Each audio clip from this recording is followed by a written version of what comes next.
International Beach Resort, mga kabiyahero. Ito po ay matatagpuan 189 kilometers north of Manila bago po dumating ang bayan ng Botolan, sa unahan po ng bayan po ng Cabangan. So halos nasa pagitan po siya ng bayan po ng Cabangan at Botolan, pero ang nakakasako po sa kanya ay bayan po ng Botolan na Zambales, mga kabiyahero. So tara at pasyalan po natin yung mismong beach resort nila.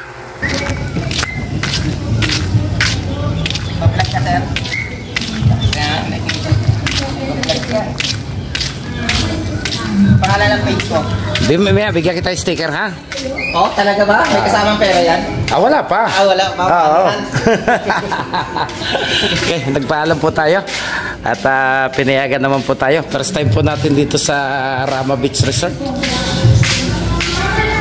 Ayan, ang day tour po. Kung gusto nyo pumunta rito, alas 8 ng umaga hanggang alas 5 ng hapon, 250 pesos per person, mga kabiyahero.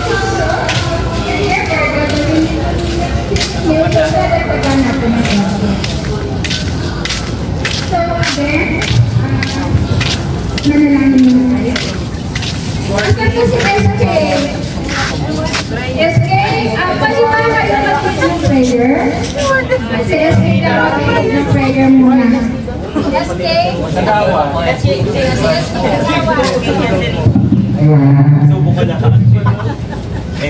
Kaya hindi po sa atin sa dahil ng Lord God, sa araw na ito at mapasasama-sama sa mga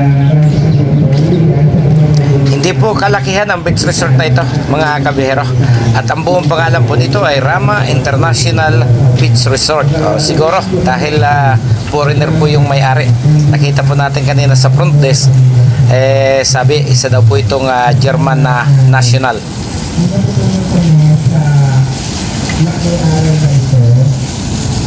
Ralinaw, ha? May dolphin na katihaya. So yan lang yung swimming pool nila. Dagat na yung kasunod na. Punta ba tayo sa dagat? So mga kabihero, tingnan natin kung ano yung hitsura ng kanyang dagat. Kung safe ba na paliguan, kung malinis ba.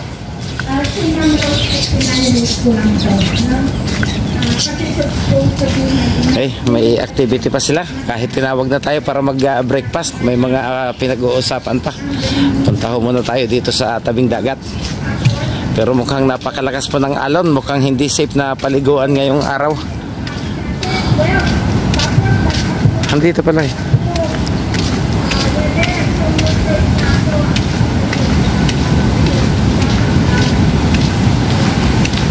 Oh, hindi safe yung dagat paliguan, ano?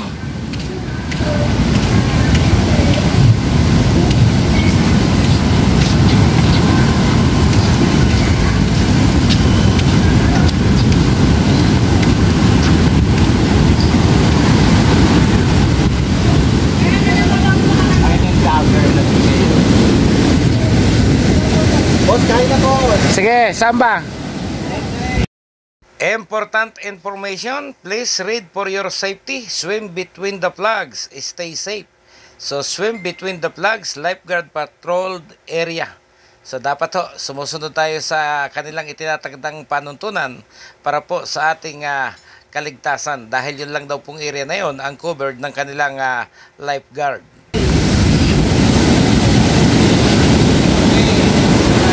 So yan. Hindi ho natin alam kung normal sa kanya yung ganitong karakter ng kanyang dagat. Parang sa La Union, no? So hindi safe para paliguan ng tao.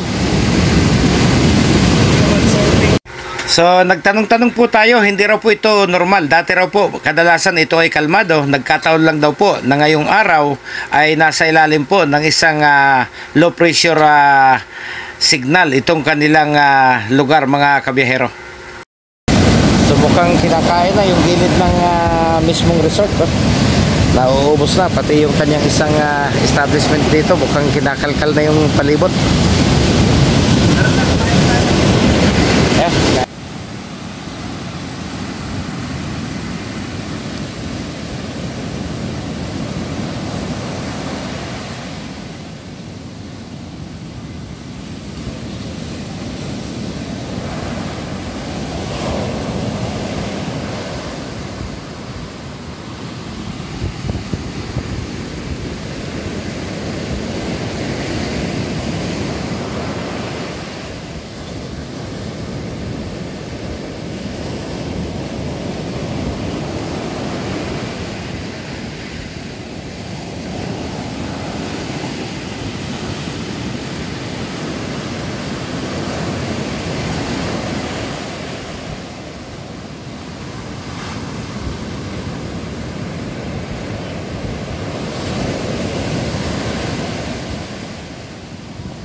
Okay, mukhang wala tayong mapapala. Mukhang hindi ho tayo pwedeng maligo. Hindi natin kaya yung lakas ng alon.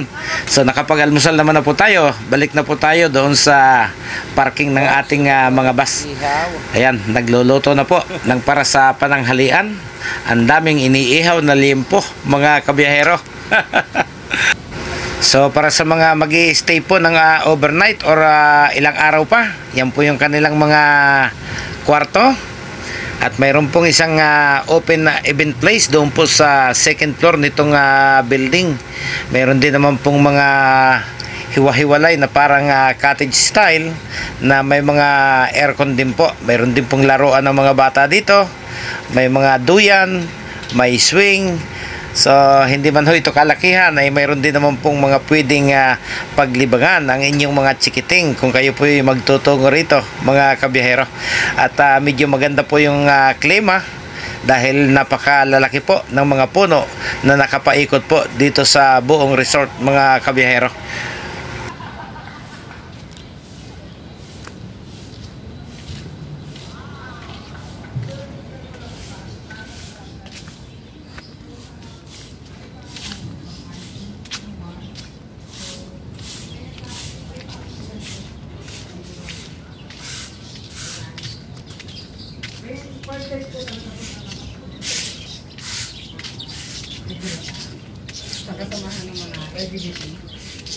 Kaya happy ako kasi nakita ko yung happy feeling ng lahat. Meron pa lang ganito talaga totoo. At mangyayari ng ganito. Kahit siguro yung dagat, at maalon, at yung pagdating ko pala at nakita mo natin lahat. Ay, paano tayo? Kasi ang tawag sa akin talaga, di ba makasipin pa rin Case! Ganda rin ikaw na muna pa.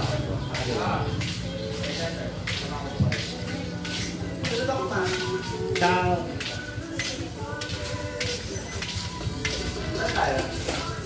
Kuya, saan kayo the last one? Kasi susunod lang sila eh. Sa kaliwa, no? Pag nakaharap ka, kaliwa.